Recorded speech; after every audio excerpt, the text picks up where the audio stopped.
모두가 알다시피 대한민국 양궁은 세계 최강입니다. 세계대회보다 국내 대표팀 선발전이 더 어렵다고 말할 정도입니다. 이번에 소개해드릴 재미있는 경기는 콜롬비아 메데인에서 열렸던 현대 양궁월드컵 3차 대회 리커브 여자 단체전인데요. 결승전의 상대는 최근 엄청난 성장세로 세계 2위로 올라오며 대한민국을 위협하고 있는 중국이었습니다. 중국은 이번에는 반드시 대한민국을 꺾겠다며 벼르고 있었습니다. 경기 당일에는 바람이 불어서 양팀 모두 10점을 제대로 쏘지 못하는 어려움을 겪었는데요. 이런 어려움 속에서 흔들리는 중국 선수들과는 다르게 대한민국 선수들은 흔들리지 않는 실력을 보여주었습니다. 반면에 중국 선수들은 경기 내내 아쉬운 표정을 감추지 못했습니다. 대한민국 선수들의 자랑스러운 경기 장면 함께 보시겠습니다. Team gold medal match is a matchup between Korea and China. Let's go down to the shooting line to meet the teams.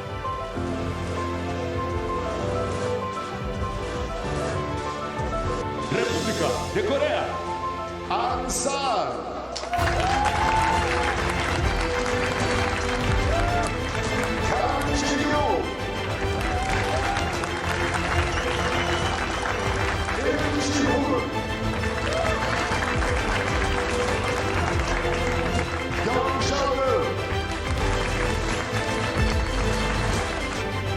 It's always the case that Korea get off to a good start. It's very difficult to chase them down. And San will shoot first for Korea in this gold medal match.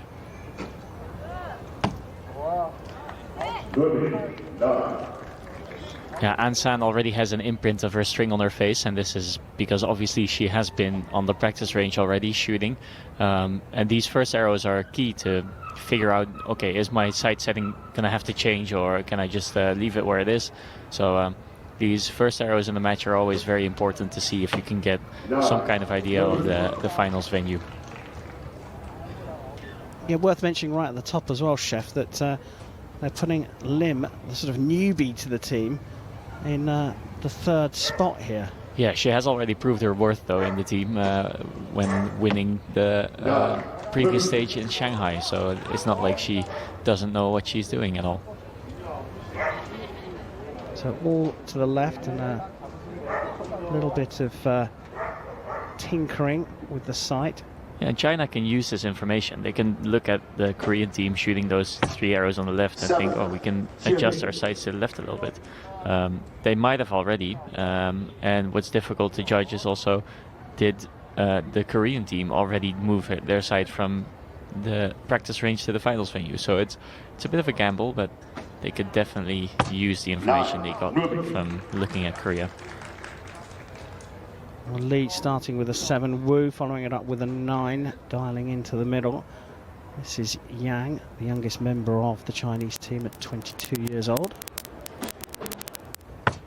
9, ready.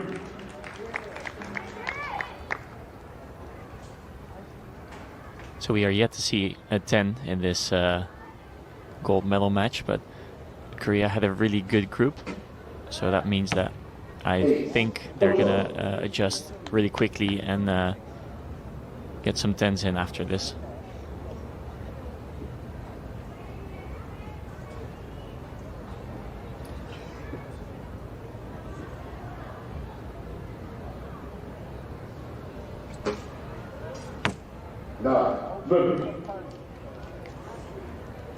So it's interesting to see always in a team match the communication and like the dynamic in the team, and you can see that there is a bit of a like discussion going on about where to aim and what the effect on the arrows is coming from the finals or from the practice venue to here.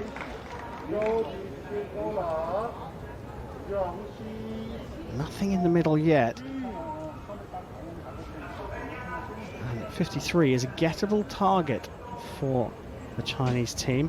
And you'll notice that Yang is shooting arrows 3 and 4. So she's been protected in the middle of the order by the more experienced Wu, shooting 2 and 5.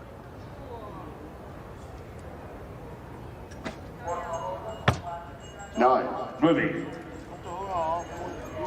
So that 9 means that they cannot get any set points in this set anymore, but they can still use this arrow to gather some information about where it's going to hit, if it's going to be affected by any potential wind or light circumstances. 8, 8. And you can see a lot of arrows on the left. The conditions looking pretty good. Yeah, although you can see that they are discussing, like it seems like something is going on the field. So it might be that there is a little bit of wind that comes over the stands. You can see the flags on the target wavering just that little bit.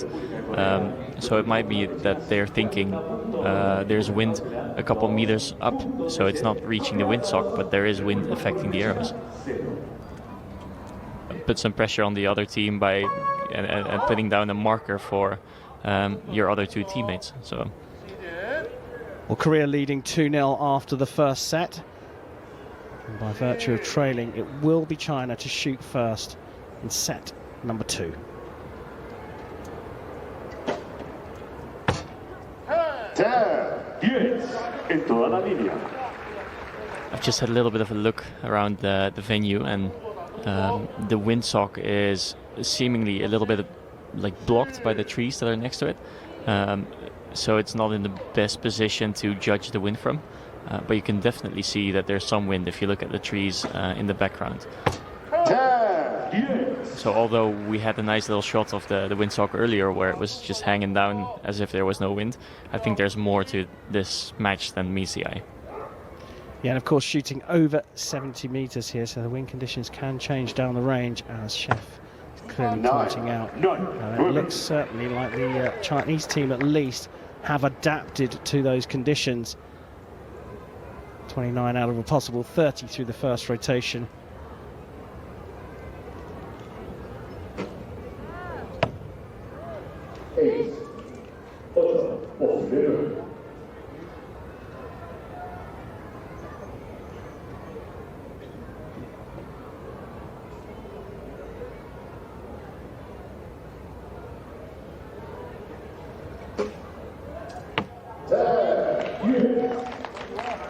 Again, really interesting to see the way of communication of the Korean team, where they get off the line and then immediately they come with feedback on where their shot went off, where they expected the shot, where it eventually ended up hitting, so what the next team member should be doing or could be doing. A lot of communication. I think that's a really important feature in a team match like this.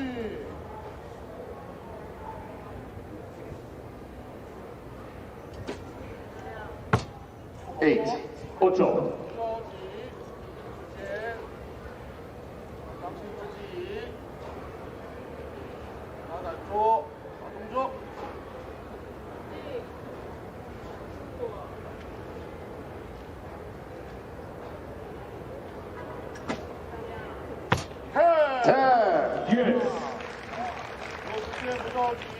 It's really good shooting there, and also after that first arrow, I think they knew that arrow was going to go to the right because you could see the reaction.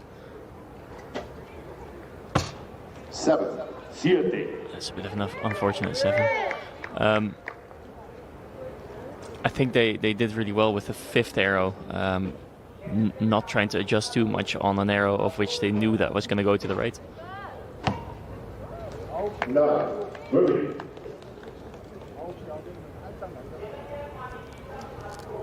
So Korea in with a good shout here. China were on 37 after 4 arrows, shot a 10 and a 7. 9, moving. So now, even though that the Chinese team had a 29 to start with, Korea now has a possibility to grab this set with just a 9. So just hitting the gold would be enough to get this set, and that's exactly what she does. So a 4-0 lead is a very commanding lead, especially in a team round where 4 points is enough to get you a shoot off while extending through the clicker. Clicker obviously being the little piece of metal that indicates your draw length, so you pull until your arrow passes that little metal plate. Well, the favourites, Korea, leading 4-0 after 2 sets, can do it in 3. China have to start this third set as they did the second, the big score. 9. Moving. There's that bow kwando that you were talking about. So typically that means that at the moment of the clicker going off, so that draw length indicator, your side pin is not in the middle, so you need to adjust a bit in the shot itself. It's a bit easier to do with a recurve bow than with a compound bow because the arrow is on the string for a bit longer. And in recurve, the release is kind of like a motion. You're doing the shot yourself rather than having the release go off at a certain point and the arrow just disappearing from your bow. So you'll see a little more movement typically in the recurve division than in the compound division. China matched the rotation from the second set. First to 2 with a 29.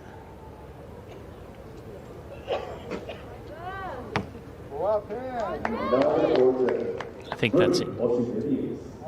I don't want to call it definitively, but I think it's on the line. If it cuts the line, as archers say, you get the higher score.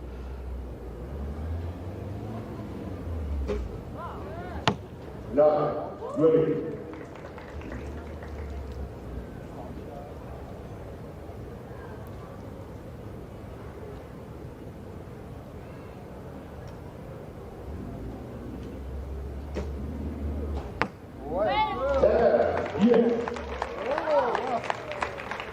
So a provisional 28 for the Korean team.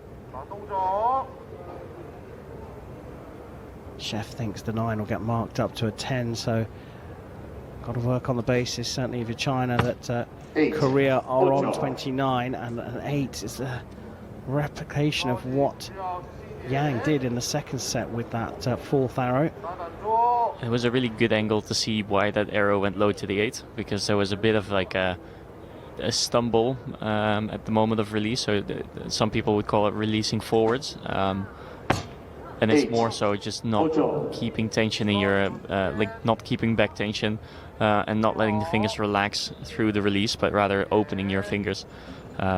She tried to hide it a little bit, or I think it's more like trying to save it, but there was definitely some forward motion there, or no backwards motion in the release, resulting in a very difficult situation for China. Yeah, 54 is a very gettable target for Korea. Possible 58, perhaps even 59 on the cards for them. 3 9s is going to be enough.